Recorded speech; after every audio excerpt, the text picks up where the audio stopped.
Vamos lá, o que a Bíblia diz sobre saúde mental. Convide aqui, ó, dá marca aqui o seu coraçãozinho e manda essa live para alguém, gente. Sempre tem gente precisando de saber sobre saúde mental.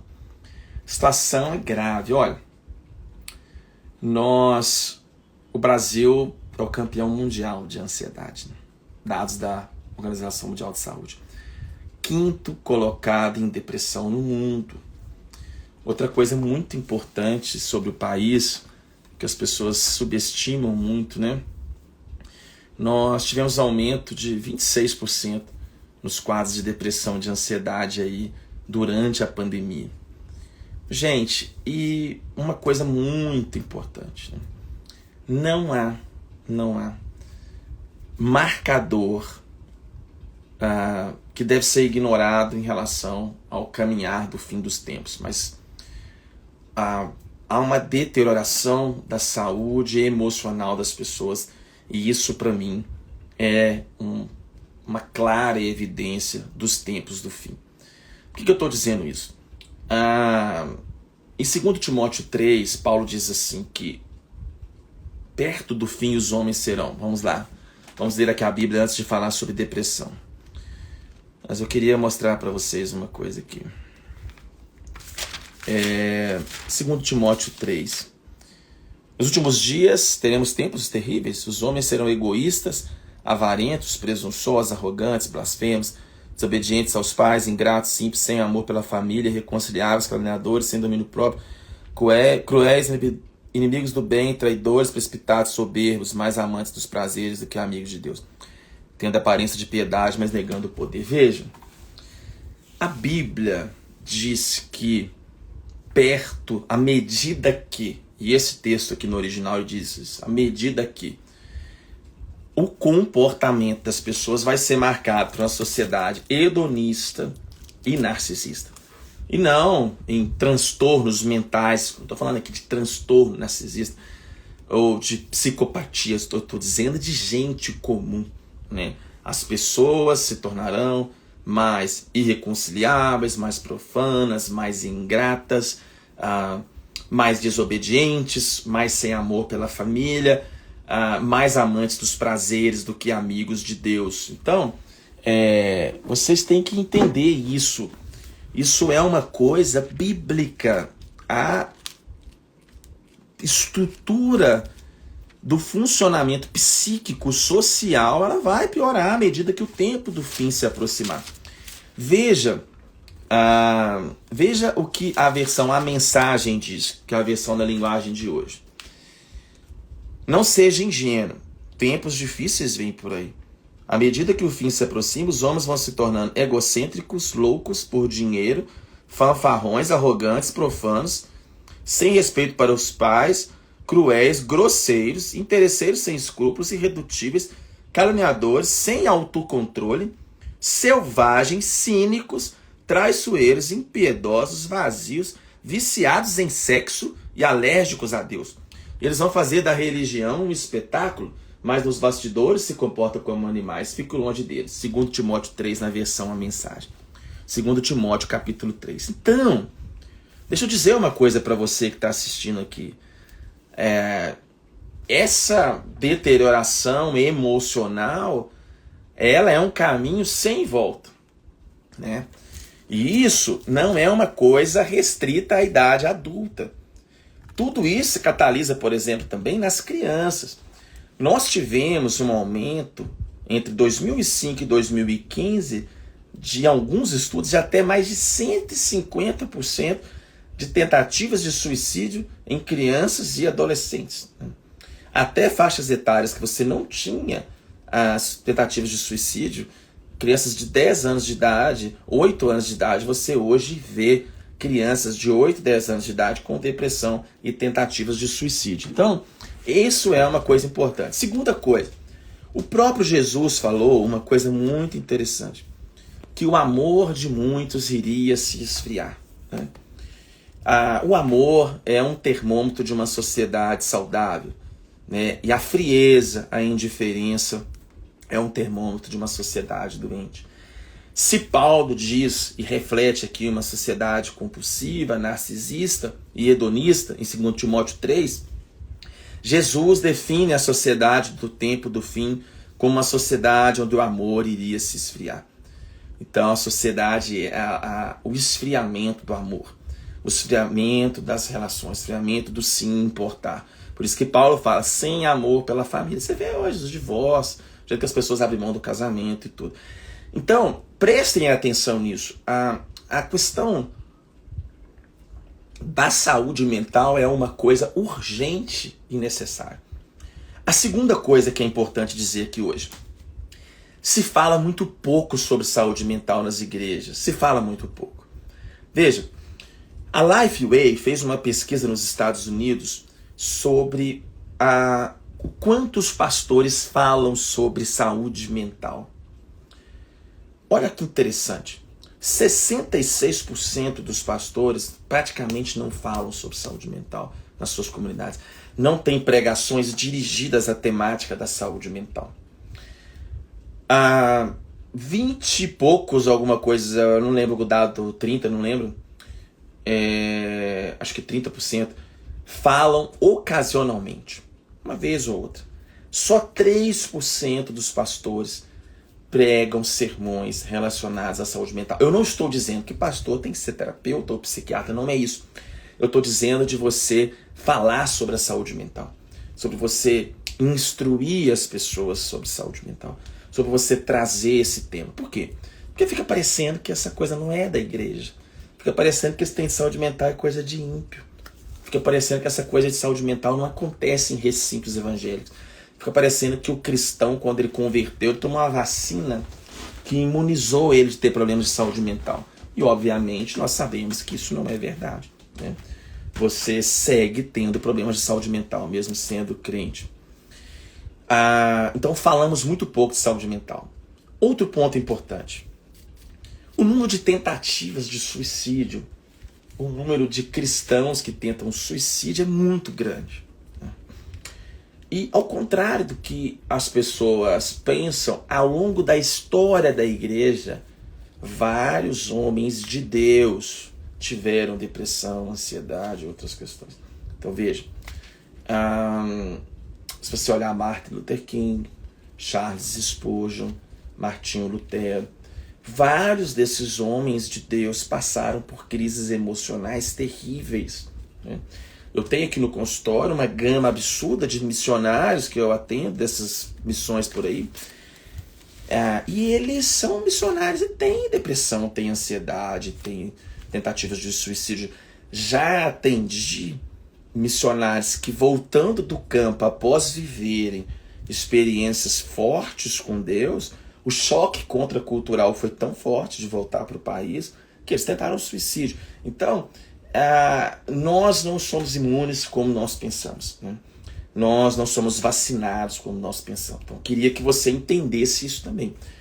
A depressão, ela existe, né? É o tema hoje da nossa live. Depressão existe. Depressão é um tema que precisa ser falado, é um tema que precisa ser abordado, né? A terceira coisa que você tem que entender. A Bíblia fala sobre as emoções, né? A Bíblia fala sobre sentimentos. É óbvio que a Bíblia não é um tratado de psiquiatria. É óbvio que a Bíblia não é um livro de ciências, mas a Bíblia, ela é clara.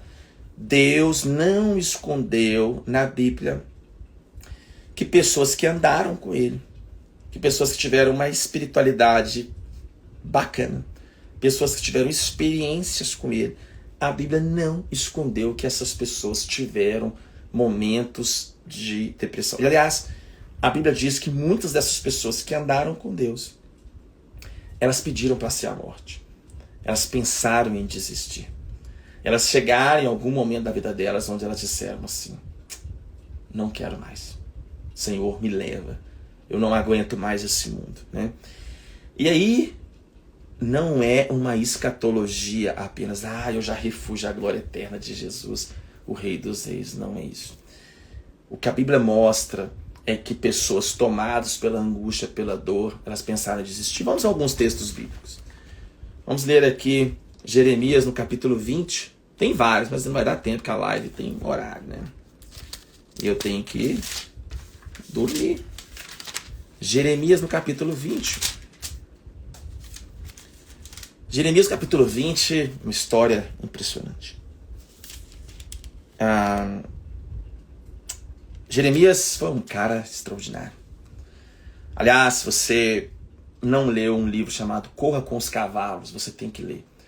Esse livro está esgotado no Brasil, a editora não publica mais. Eu vou até colocar esse livro lá no canal de transmissão, o PDF dele que alguém me mandou. Eu não gosto de compartilhar PDF, não gosto. Mas como esse livro não tem mais publicação no Brasil, ninguém publica ele mais, não tem mais direito autoral, ninguém é dono desse livro mais, ele está no limbo. Eu vou publicar o PDF desse livro, que eu acho esse livro espetacular. Nenhum profeta foi tão claro nas suas emoções, tão evidente nas suas angústias, no seu martírio emocional, na sua dor como Jeremias. Aliás, nós temos um livro só de lamentações de Jeremias, né? Um livro onde ele rasga o coração dele. Mas no capítulo 20 do profeta Jeremias acontece uma coisa espetacular. Deus o manda profetizar, e a Bíblia diz assim que Jeremias foi um cara, gente, tão resiliente, que ele pregou 23 anos a mesma mensagem para um povo que não queria ouvir. E a Bíblia diz que ele acordava de manhã, antes de tudo, do sol nascer, ele já estava lá de madrugada entregando a mensagem para o povo. 23 anos perseverando.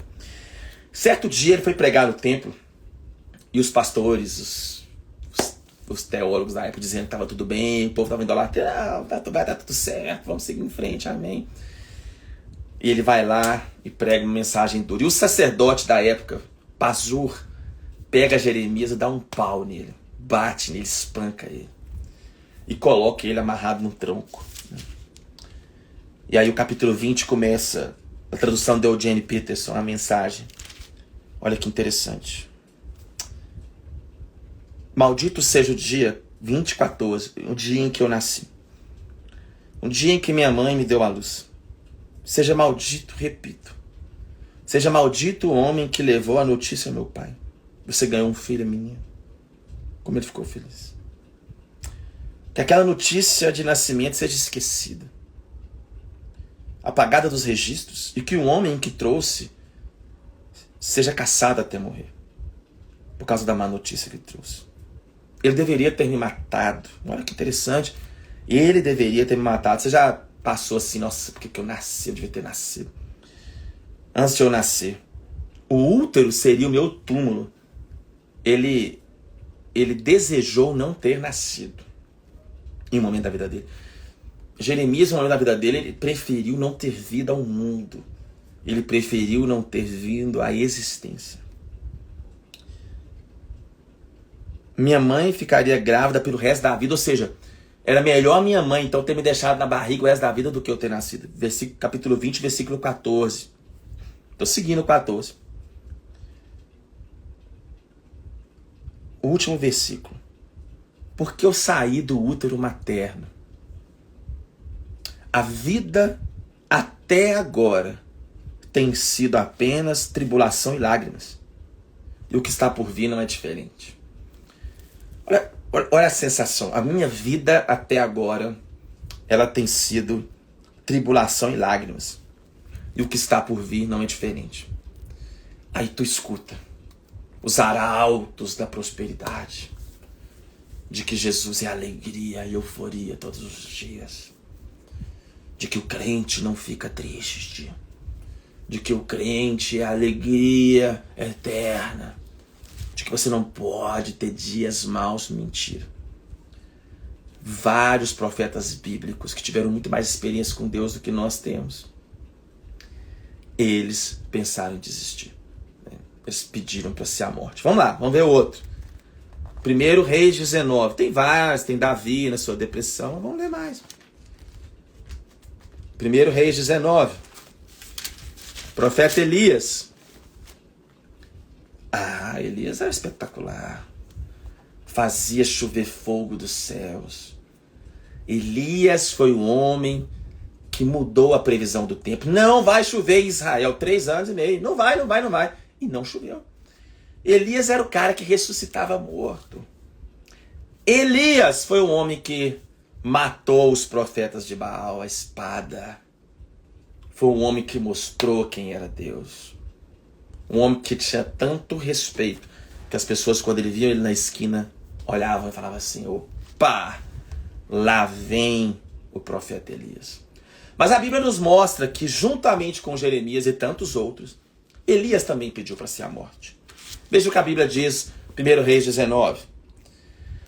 Acabe contou a Jezabel tudo o que Elias tinha feito, e até mesmo o massacre dos profetas.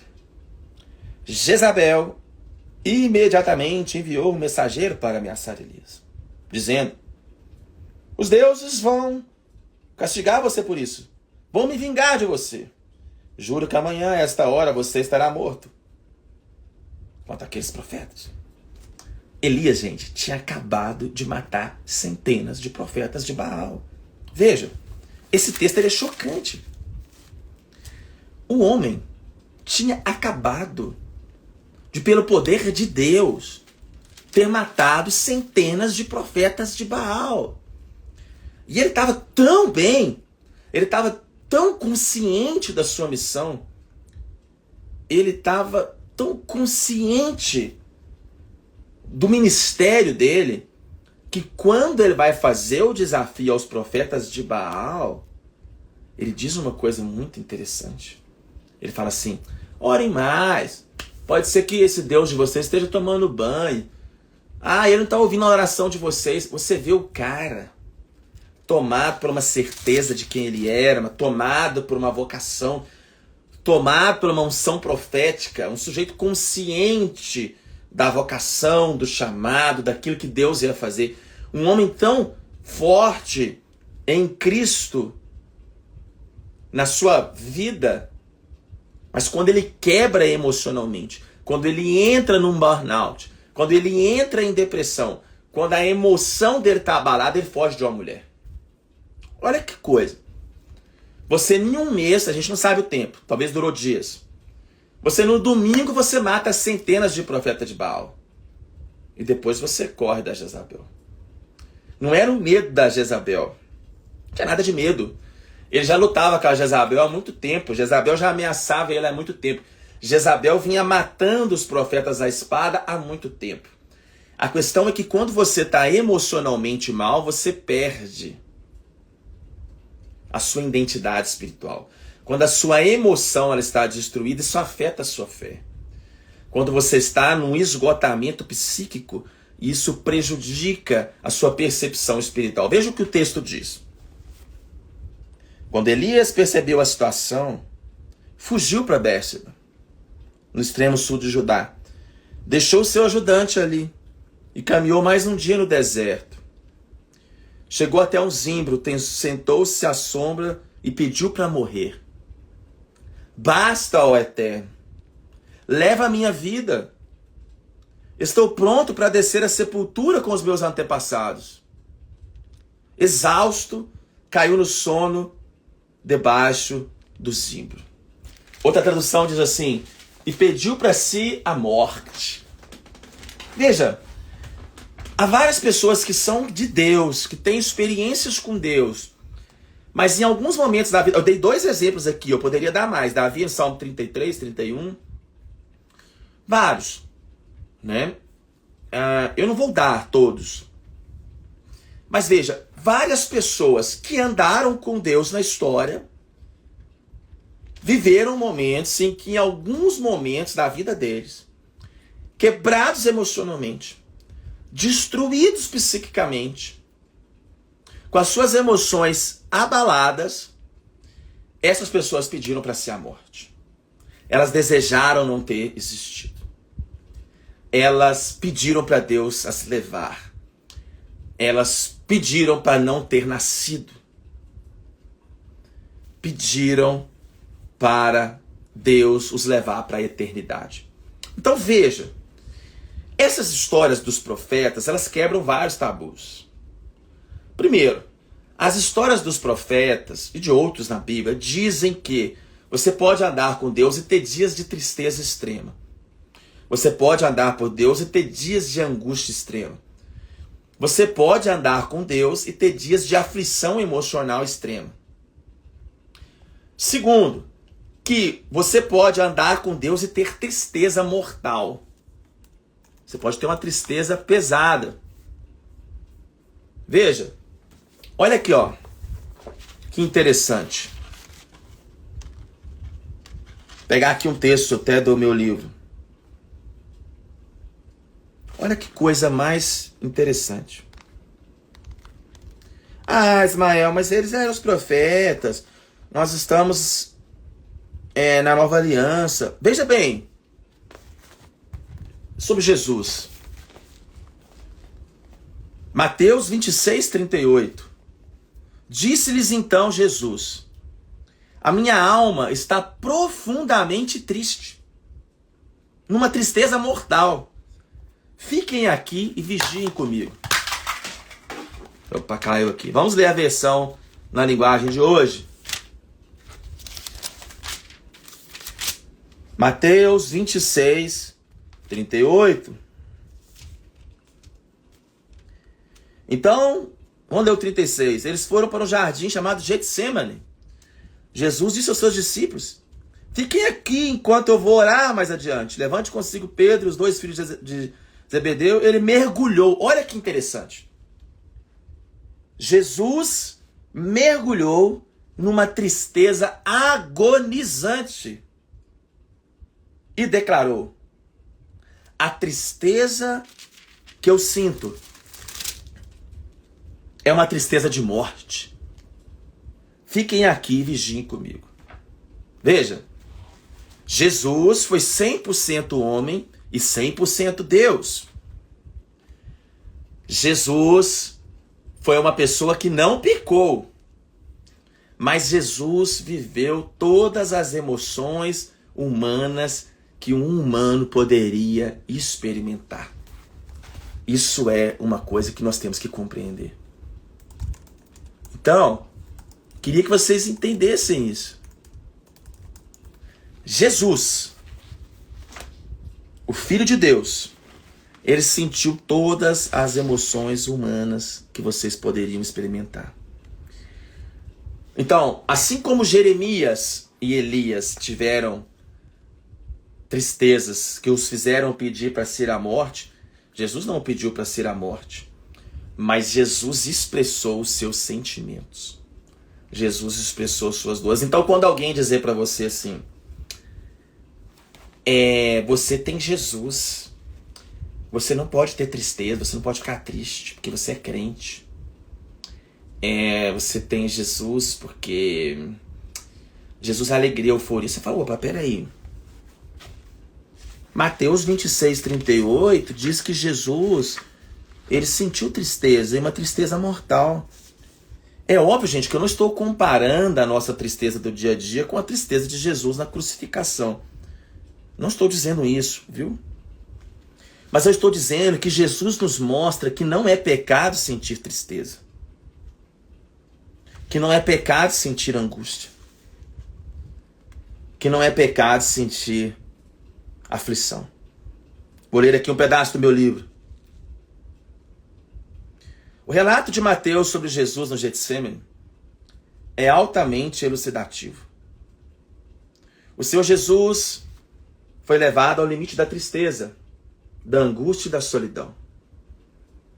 Como Jesus não pecou, podemos inferir que sentir tristeza extrema não é pecado. Muitos argumentam que o Filho de Deus poderia ter sentido uma enorme tristeza por medo da morte da cruz. Entretanto, não é esse o motivo dele ter sentido a alma profundamente triste. Em primeiro lugar, Jesus sabia que seria separado do Pai por alguns momentos.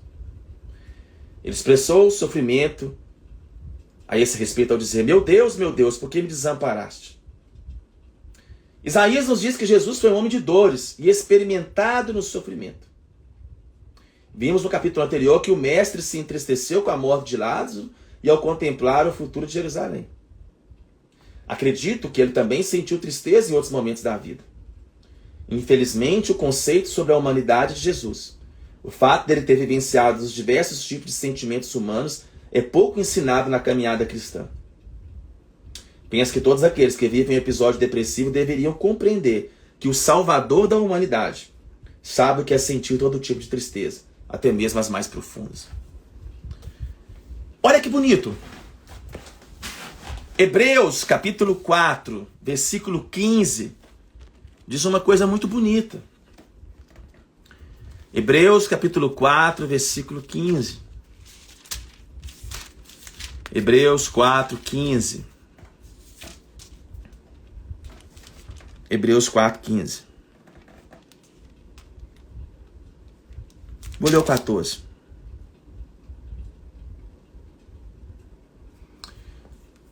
Vamos ler o 15. De fato, nós não temos um sacerdote incapaz de se compadecer das nossas fraquezas, pois ele mesmo foi provado como nós em todas as coisas, menos no pecado. Jesus sabe todas as sensações que um humano pode ter. Por isso que a Bíblia diz que ele está lá à direita do Pai. O que Jesus faz hoje, gente?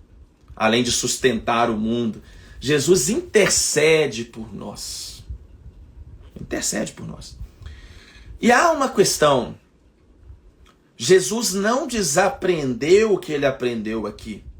Lógico, Jesus é eterno, mas veja, quando você sente angústia, Jesus sabe o que é sentir angústia no mundo. Quando você sente tristeza mortal, Jesus sabe o que é sentir tristeza mortal no combo humano, nessa carcaça biológica. Jesus teve um cérebro, Jesus teve mente, Jesus sentiu dor, Jesus sentiu tristeza, Jesus sentiu ansiedade, ao ponto de, por exemplo, no Getsemane ele suar sangue. Então veja, quando nós oramos diante da dor, diante da angústia, nós não temos um sacerdote incapaz. Por quê? Porque ele mesmo foi provado em todos nós. Jesus sentiu sentimentos. Então, quando tu chora, Jesus sabe o que é a tua dor. Quando tu está angustiado, Jesus sabe o que é a tua angústia. Quando tu tem tristeza mortal, Jesus sabe o que é sentir tristeza mortal. Ele não é aquele Deus que não se encarnou. Veja, isso é importante. O que Jesus experimentou aqui, ele tem na cabeça dele, né? Glorificado, ele tem na cabeça dele o que é ser um humano. Se Satanás nos tenta pela observação da natureza humana, pela observação de como é o comportamento humano, Jesus, ele consegue compreender o que nós sentimos porque tendo sido um humano, tendo sido uma pessoa que habitou em carne e osso, que teve um cérebro e teve emoções, que tem uma taquicardia, que sabe o que é uma ansiedade, que sabe o que é ter uma tristeza mortal. Então, a Bíblia não nega sentimentos de tristeza. O testemunho de Jeremias e de Elias mostra que você pode ser uma pessoa crente, uma pessoa que tenha tido experiências com Deus e uma pessoa que possa ter isso. E aliás, esses testemunhos aqui, eles também quebram outros tabus muito importantes de dizer nessa live. De que nós imediatamente traduzimos, ou alguém chama com depressão, alguma coisa, fala assim, a pessoa tem depressão porque ela está em pecado, a pessoa tem depressão porque ela não está orando o suficiente, essa pessoa está em depressão porque ela não busca Deus, ela está em depressão porque ela não deu dízimo na semana passada, porque ela está em maldição hereditária. Vamos lá, para com isso. Elias era um homem de oração. Jeremias era um homem de oração. Elias e Jeremias, até onde nós sabemos aqui, não eram homens que andavam no pecado. Todo mundo peca, né, gente? Mas eram homens de Deus. Eles tinham experiências com Deus. Homens do reteté, homens do mistério, do manto. Aliás, a expressão manto é o manto lá do Elias, provavelmente. Passou o manto lá. Gente, figuras de Cristo. Profetas extraordinários, gente, espetacular. Mas os dois entraram em momentos da vida onde eles desejaram não ter nascido. Onde eles pediram para si a morte. Onde eles, tomados pela depressão, a única oração... Deus, gente, vou tirar aqui esses comentários, que isso aqui é golpe, viu? Esse negócio de pedir comida e tudo. Então, assim, não caiam nessa. É sempre golpe. Então, gente, Não espiritualizem as coisas. Não espiritualizem as coisas. Ah, Ismael, você está negando o mundo espiritual. Não. Vai ter outra live aqui, mais à frente eu vou falar sobre isso. Mas a gente precisa de entender que pessoas de Deus, elas adoecem. Pessoas de Deus têm depressão. E isso não necessariamente quer dizer que elas estão em pecado, que elas estão em falta de fé, que elas não estão orando, que elas não estão buscando. Não é isso. O testemunho de Jeremias e Elias nos mostra o contrário. E o testemunho de Jesus nos mostra que o Filho de Deus apresentou tristeza mortal. Eu não estou aqui comparando a nossa tristeza com a de Jesus. Mas Jesus, Deus, por meio dos apóstolos, que escreveram os evangelhos, inspirados pelo Espírito Santo, não desenharam o Filho de Deus como um robô espiritual, no estilo coaching, empoderado, totalmente com palavras de afirmação diante da dor. Veja, hoje as pessoas estão sentindo uma dor, uma angústia, elas são ensinadas a não fazer como Jesus. Veja, as pessoas já aprendem assim, quando elas estão mal, elas aprendem assim, você tem que determinar que você vai ficar bem. Você tem que negar os seus sentimentos, você não pode deixar a angústia vir no seu coração. Você não pode falar, você não pode deixar isso fluir. Tira isso da sua mente rápido, rapaz. Você aprende isso, você aprende que você tem que negar a sua dor. Você aprende que você não tem que expressar os seus sentimentos. Você aprende que você tem que ficar dando palavras de ordem. Yes! E tal. Vai ter uma live aqui sobre psicologia positiva e fé. Como que isso pode ser útil e como que isso pode ser inútil. Nós vamos fazer uma coisa mais equilibrada. Mas Jesus não nos ensina isso. Ó, gente, presta atenção no texto. Até o capítulo 16 aqui do livro. Veja. É um negócio assim, né? A Bíblia, gente, ela é muito clara. Olha só. Jesus, veja. Jesus, ele já sabia que ele ia ressuscitar. Jesus já sabia que daí em 3 dias ele ia destruir aquele templo que era o corpo dele. Ele já sabia disso. Jesus já tinha ciência da ressurreição. Ele tinha isso. Jesus poderia ter ido para o Getsemane e assim, olha, discípulos, não se apavorem. Vai vir a crucificação, tá tudo dominado. O Pai já me disse que eu vou ressuscitar no 3º dia. Vamos levantar a autoestima de vocês. Bora pra frente, foguete não tem ré. Entendeu? Foguete não tem ré. Vamos pra cima. Vamos quebrar essas crenças limitantes. Eu vou ressuscitar, eu sou o cara. Mas não foi isso que a Bíblia mostra. A Bíblia mostra, primeiro, que Jesus não compartilhou das suas emoções sozinho. Jesus não deixou de viver a sua dor. Jesus não deixou de expressar os seus sentimentos. Jesus não deixou-se de ser humano. Jesus não bloqueou as suas emoções que ele deveria experimentar no Getsemane. No momento da dor, ele viveu a dor. No momento da angústia, ele viveu a angústia. No momento, Jesus vai vir no Apocalipse como o cordeiro que venceu, como o leão, como aquele que vai esmagar o diabo para sempre, em glória, em poder e honra. Mas, na sua humanidade, Jesus não negou os seus sentimentos. Veja, Mateus 27, 38. Vou ler aqui no livro. Levando consigo Pedro e os 2 filhos de Zebedeu, começou a entristecer-se e a angustiar-se. Disse-lhes então: a minha alma está profundamente triste, numa tristeza mortal. Fiquem aqui e vigiem comigo. Indo um pouco mais adiante, prostou-se com o rosto em terra e orou. Meu pai, se for possível, afasta de mim esse cálice. Contudo, não seja como eu quero, mas sim como tu queres.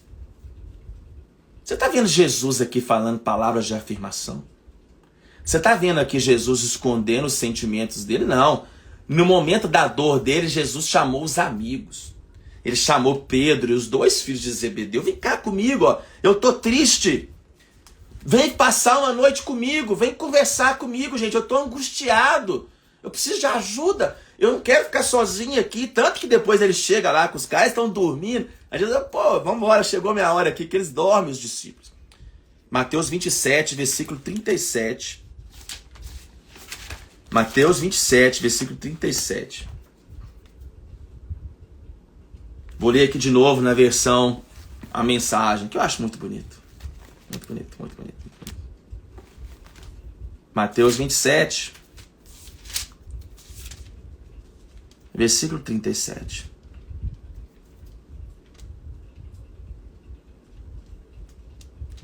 Ó, desculpa. Vamos corrigir que a referência...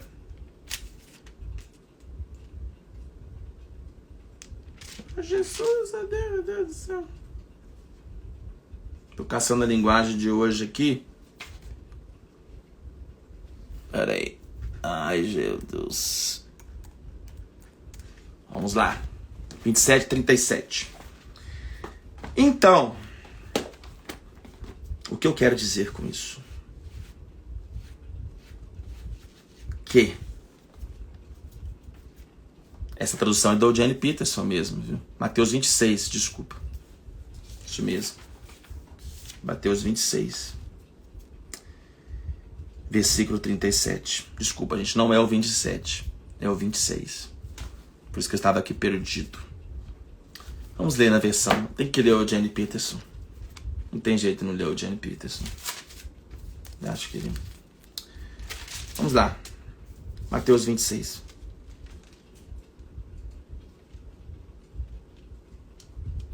Então eles foram para um jardim chamado Getsemane. Jesus disse aos seus discípulos, fique aqui enquanto eu vou orar. Levando consigo Pedro, os 2 filhos de Zebedeu, ele mergulhou numa tristeza agonizante. Isso, gente, Mateus 26, 37, isso mesmo. A tristeza que sinto é uma tristeza de morte.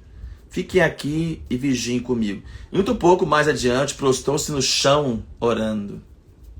Meu pai, se há algum meio, livra-me. Olha que bonito, presta atenção nisso. Meu pai, se há algum meio, livra-me. Afasta esse cálice de mim. Mas, por favor, não seja o que eu quero, mas sim o que tu queres. Ô, gente! Hoje a gente pega o povo que está triste, a gente fica ensinando eles a negar suas emoções diante de Deus, a gente fica ensinando eles a fazer confissão positiva diante de Deus, a gente fica ensinando eles a negar suas dores diante de Deus. Mas Jesus no Getsemane, quando ele estava angustiado, ele faz uma oração honesta. Ó, tô triste. Pai, se possível, olha, passa de mim esse cálice aí, Senhor. Se tiver, se possível, ou seja, Jesus não negou os seus sentimentos, como tampouco não fez uma oração que negou os seus sentimentos de empoderamento humano. O testemunho bíblico não é de super-heróis. O testemunho bíblico, e voltando aqui aos profetas, Jeremias e Elias e tantos outros, o testemunho bíblico não é de pessoas que não vivem dores, que não vivem angústias. Então, quando alguém te disser toda depressão ou toda ansiedade é falta de fé, olha, eu queria... essa tradução mesmo. Eu queria que vocês prestassem mais atenção nisso. Já imaginou alguém aconselhando Elias Nossa, Elias. Aconselhamento bíblico século 21. Elias, você tem que sair dessa. Eu não estou dizendo que Deus nos quer na depressão. Nós vamos ter outras lives. Nossa, Elias, você é um de Deus, cara. Pô, então encara mais, velho. Cara, você tem que trabalhar suas crenças limitantes. Velho, olha pro teu passado. Deus te usou. Você arrebentou os profetas de Baal, cara. Pô, velho. Pô, tu quebrou, velho. Tem que orar mais. Que é isso? Cadê o Elisão? Aquele Elias cabuloso? Cadê aquele cara, velho? Pô. Você é o cara. Pô. Foguete não tem ré. Vou te dar. Você tem que acordar de manhã, tomar um banho gelado. 5 horas da manhã. Olhar no espelho e falar o seguinte: olha, eu sou extraordinário, eu sou o máximo. Ah! Dá um grito. E dizer assim: ah! Vamos pra cima! Dia! Gol! Luz! É isso aí! E tal. Gente, os caras na Bíblia não fizeram isso. Entendeu? Eles se derramaram diante de Deus. Eles abriram o seu coração diante de Deus. Eles rasgaram o seu coração diante de Deus. Eles mostraram o seu coração diante de Deus. Eles lamentaram diante de Deus. Eles choraram diante de Deus. Eles gemeram diante de Deus.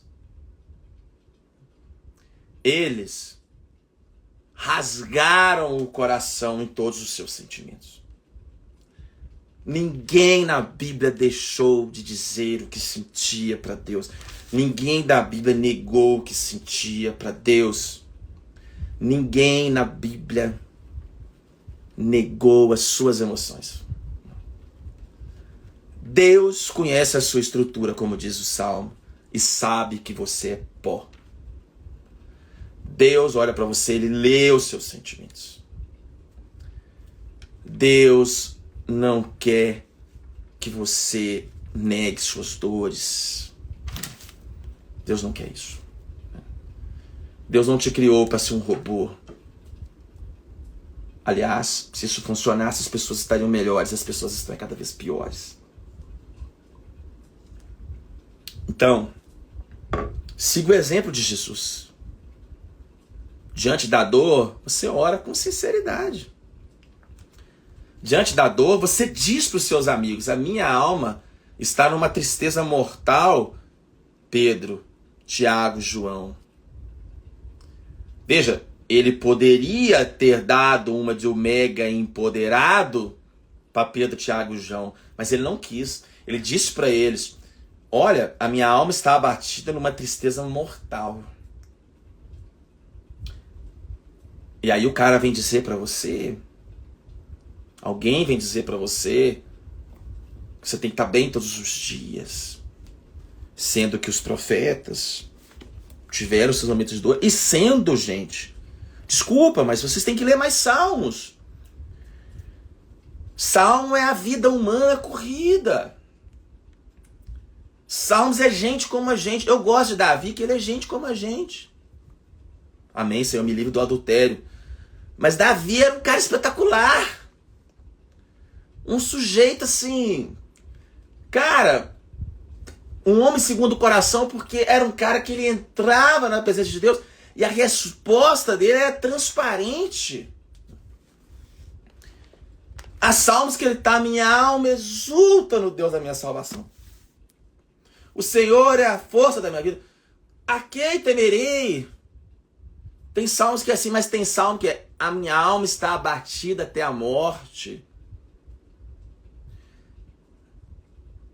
A minha alma está abatida. Meu Deus, porque me desamparaste, que é um salmo de Davi. Então veja, nós vamos alternar dias. Sabe quando você vai ficar livre da tristeza? Sabe quando você vai ficar livre da ansiedade? Quando você estiver na Nova Jerusalém, na glória, quando você morrer. Depois da Nova Jerusalém. Enquanto você não estiver no paraíso, aqui na terra, você não vai ficar livre da ansiedade, da tristeza. Você vai ter dias de ansiedade, da tristeza. Não tem jeito. Isso vai acontecer. Não estou dizendo que você vai permanecer na tristeza, ou que você deve viver na tristeza, ou que você deve viver na ansiedade, ou permanecer na ansiedade. Mas isso faz parte da sua vida. Isso faz parte. O Filho de Deus nos mostra que gente sente tristeza. E os profetas são testemunha disso. Então, quando você glorificar, se você morrer hoje, você vai chegar lá no céu, e aí você vai estar com seu espírito lá, né? E aí você vai ver, né? E aí uma sociedade estruturada em forma de comunidade, onde nenhum mal ocorrerá, onde nenhuma tristeza ocorrerá, em onde nenhuma desigualdade ocorrerá, onde não haverá fome, onde não haverá doenças psiquiátricas, onde não haverá morte, assassinatos, feminicídios, pessoas ganhando milhões e outras não, a sociedade perfeita, onde toda lágrima será enxugada. Isso chama-se Nova Jerusalém. Isso vai ser a sociedade que o Senhor Jesus vai criar na sua volta, no seu reinado. E aí, toda a sua satisfação moral, existencial, a natureza vai ser preservada. Você vai poder fazer apneia com o golfinho. Você vai poder passear em cima do urso. Você vai conversar com os passarinhos. Você vai viver a perfeição da natureza, o Éden de volta. Você vai viver isso. Você vai viver, isso vai chegar para você. Você já está lá. Você está em Jesus, o seu ticket já está lá. Você já tá garantido o seu lugar lá. Está tudo resolvido. Mas até esse dia chegar, você, como diz o Agostinho, você é a cidade de Deus no meio da cidade dos homens. Você vive num mundo caído. Você vive num mundo corrompido.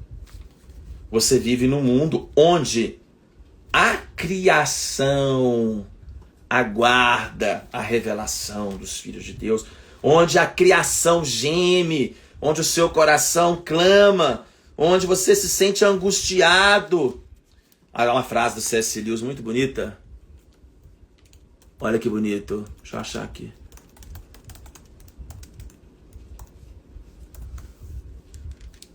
Está no Peso de Glória. Mas vamos lá. Eu descobri em mim mesmo desejos os quais nada nessa terra pode satisfazer. A única explicação lógica é que eu fui feito para outro mundo. Eu descobri em mim mesmo desejos os quais essa terra nada pode satisfazer. A única explicação lógica é que eu fui feito para outro mundo. Salomão disse a mesma coisa em Eclesiastes 3.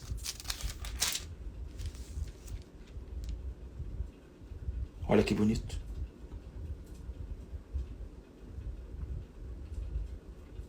Olha que legal. Vamos lá. Eclesiastes 3.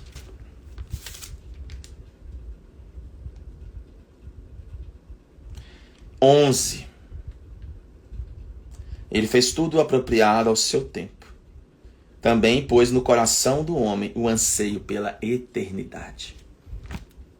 Irmão, seu coração pulsa pela eternidade. Seu coração deseja a eternidade. Tem um pouco da sua angústia, tem um pouco da sua tristeza, tem um pouco dessa sensação de incompletude, de querer partir. Sabe o que é isso? É que você foi feito para outro mundo, como diz o C.S. Lewis. Aliás, se você está em Cristo, você já está em outro mundo. Você já está assentado nas regiões celestiais. Você já foi transportado do reino das trevas para o reino do Filho do seu amor. Porque você já é raça eleita, sacerdócio real, povo de propriedade exclusiva de Deus, como diz Pedro.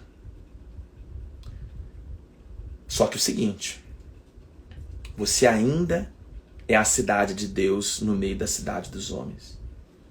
Você ainda é um ser eterno, já ressuscitado com Cristo, no meio de um mundo caído e corrompido, num mundo perverso, no mundo onde a natureza geme, no mundo onde a desigualdade existe, no mundo onde o pecado existe, onde a imoralidade existe, onde a morte existe. E você não vai passar ileso, se você não for um psicopata, brincando, viu? Ou se você for uma pessoa que serve o Senhor, você vai se sentir cada vez mais ET. Você vai se sentir cada vez mais que você não é daqui. Você tá no lugar errado. Sua parada é outra. Entendeu? Então eu quero dizer, com isso, tem outras lives, não deu nem para falar muita coisa hoje, que enquanto você estiver aqui, você pode experimentar tristeza, você pode ter uma depressão, você pode ter uma ansiedade. O testemunho dos profetas, o testemunho da Bíblia não é de cristãos que não passam por dor. O testemunho da Bíblia, o testemunho dos profetas não é de cristãos que não passam por dias ruins. O testemunho da Bíblia não é negar seus sentimentos. O testemunho da Bíblia não é de você ficar confortável no mundo. O testemunho da Bíblia não é de você ficar acomodado ao mundo. O testemunho da Bíblia não é que você vai ficar gostosinho nesse mundo caído. Você não vai ficar. Não vai. Aliás, você vai ficar cada vez mais desconfortável. E esses homens de Deus, Elias e Jeremias, eles não terminaram a vida dele em depressão. Nós vamos falar isso em outras lives. Eu vou ter mais tempo. Mas eles pediram. Opa, deixa eu pegar meu fone aqui que caiu. Mas eles pediram para si a morte. Então eu queria que você que assistiu hoje, você quebrasse os tabus. Quebre os tabus. Homens de Deus na história que foram muito usados tiveram dias difíceis. Tiveram dias de angústia. Tiveram dias de muita aflição. Homens de Deus na história sentiram em algum momento que eles queriam partir. Não porque eles estavam querendo a volta de Jesus, porque estava insuportável viver. A Bíblia, Deus não te chama a negar suas dores, seus sentimentos. Sim, Deus oferece soluções, nós vamos ver isso mais à frente. Deus te oferece soluções. Te oferece soluções. Tem caminhos equilibrados entre o viver na angústia e o não trazer à memória o que dá esperança. Há equilíbrio nas Escrituras. Há equilíbrio nas Escrituras. A Escritura nos dá, sim, direções práticas para isso. Mas hoje basta, se você terminar essa live e já ter uma compreensão de que você é gente, de que você é humano, de que você só vai ficar livre de algumas coisas na Nova Jerusalém, quando o Senhor voltar. Então, teremos mais lives. Fica lá no canal de transmissão que eu vou postar lá. E que Deus possa abençoar a vida de vocês. Se alguém quiser oração porque não está bem, diga aí no comentário, eu quero oração. Nós vamos orar por você. Né? Vamos orar aqui por você. Então, se você está precisando de oração, fala, eu quero oração. Eu quero oração. Coloca aqui, eu quero oração. Porque nós cremos na oração. Se Jesus orou no meio da sua dor, nós também oramos, né? Então nós vamos orar juntos. Você quer aqui, ó, a Beatriz quer oração, a Bela quer oração, né? A Ana quer oração, né? Paulo, eu não sei o nome, mas quer oração. Ana, a Dênia quer oração, a Madeleine quer oração, a Kelly quer oração, né? Tem muita gente que quer oração, a Daisy quer oração, a Gianice também quer oração, a Andréia quer oração, Ponto a Ponto quer oração, Glaucio quer oração, a Gisele quer oração, e a Lilian quer oração também, a Eunice, a Karine quer oração, né? Muitas pessoas querem oração, né? A Bruna quer oração, a Vanúzia quer oração, o Andrei quer oração, a Maricelma quer oração. E nós vamos orar. Nós vamos orar e vamos orar salmos. Nós vamos orar os salmos. Porque os salmos curam. A Tânia, Kesser.